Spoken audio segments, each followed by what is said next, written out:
Good morning, students. 11th Economics, Chapter 2 Collection of Data.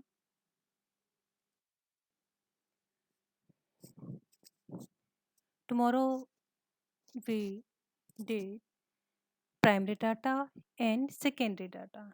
Today we are doing how to collect primary data, यानी कि method of collection of primary data. There are some methods for collection of primary data. These are first is direct personal investigation. Second is indirect oral investigation. Third is information from local sources or correspondents. And last is information through questionnaire and schedule. It is divided into further two parts. First is mailing method. Second is enumerator method. Now, first method of collecting primary data is direct personal investigation. Direct personal investigation means कि जब जो investigator है वो directly अपने आप खुद जा कर के जिनसे इंफॉर्मेशन लेनी है इंफॉर्मेंट से खुद जा कर के रिलेशन यानी कि उनसे फेस टू फेस होकर के इंफॉर्मेशन गैदर करता है तो उसे हम कहेंगे डायरेक्ट पर्सनल इन्वेस्टिगेशन। इसमें जो डाटा है वो एक तो बिल्कुल एक्यूरेट होगा, क्यों? प्राइमरी मेथड है, खुद इसमें इन्वेस्टिगेटर जा रहा है तो इसमें कोई भी इनकरेक्ट होने की डाटा के कोई भी चांस नहीं होते।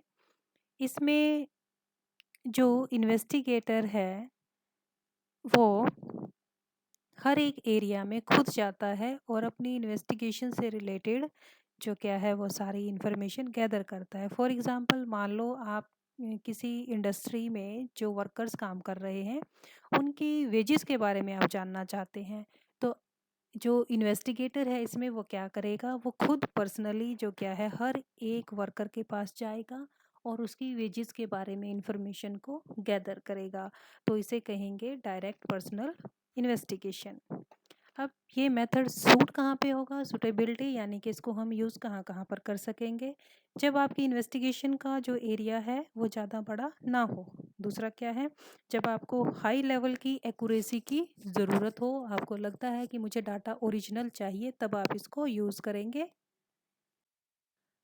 और जब ये लग रहा है इन्वेस्टिगेटर को कि मुझे जो इन्फॉर्मेशन है इन्वेस्टिगेशन से रिलेटेड वो सीक्रेट रखनी है, ठीक है, और जहाँ पर डाटा की एक्यूरेसी ज़्यादा इम्पोर्टेंट हो वहाँ पर यूज़ करेंगे। जब डायरेक्ट कांटेक्ट करना इन्फॉर्मेंट्स के साथ ज़रूरी हो तब इसको यूज़ करना है, यानी कि ये तो थी इसकी सुटेबिलिटी। अब इस मेथड के मेरिट्स क्या क्या हैं? फर्स्ट है ओरिजिनलिटी। इस मेथड से जो भी डाटा कलेक्ट हो रहा है वो ओरिजिनल है, बिल्कुल कोई भी उसमें आर्टिफिशियलिटी नहीं होगी। क्यों? क्योंकि आपने खुद उसको कलेक्ट किया है। सेकंड क्या है? एक्यूरेसी। डाटा जो है इस मेथड से जो कलेक्ट किया गया है वो बिल्कुल 100% आपका एक्यूरेट होगा।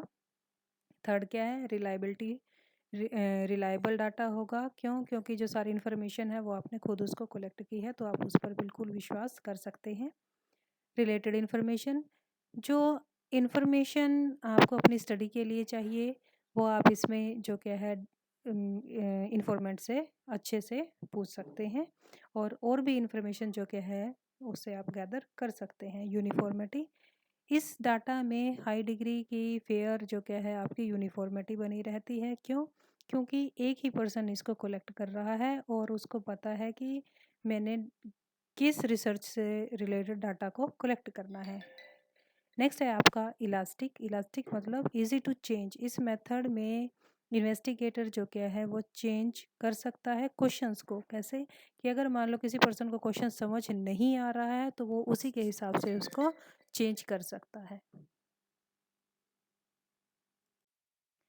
नेक्स्ट है demerits. There are some demerits of this method. First क्या है आपका? Difficulty to cover wide area. हमने कहा था कि हम इसको स्मॉल एरियाज़ में यूज़ कर सकते हैं तो बड़े एरिया में इस मेथड को यूज़ नहीं किया जा सकता, उनको हम कवर इसमें नहीं कर सकते। पर्सनल बायस, कई बार जो इन्वेस्टिगेटर है अपनी बायसनेस के कारण, अपने पक्षपात के कारण कुछ पर्सन की इन्फॉर्मेशन को वो सामने लाना नहीं चाहता। थर्ड क्या है, कॉस्टली मेथड है, एक्सपेंसिव है, टाइम ज़्यादा लगेगा, मनी ज़्यादा लगेगी, एफर्ट ज़्यादा लगेंगे। और लास्ट क्या है, लिमिटेड कवरेज। इस मेथड में जो इन्वेस्टिगेटर है इन्वेस्टिगेट कर सकता है सिर्फ छोटे एरिया को, बड़े एरिया को ये रिप्रेजेंट नहीं करता। क्यों? फिर इस वजह से आपके रिजल्ट जो क्या है कई बार रॉन्ग हो सकते हैं।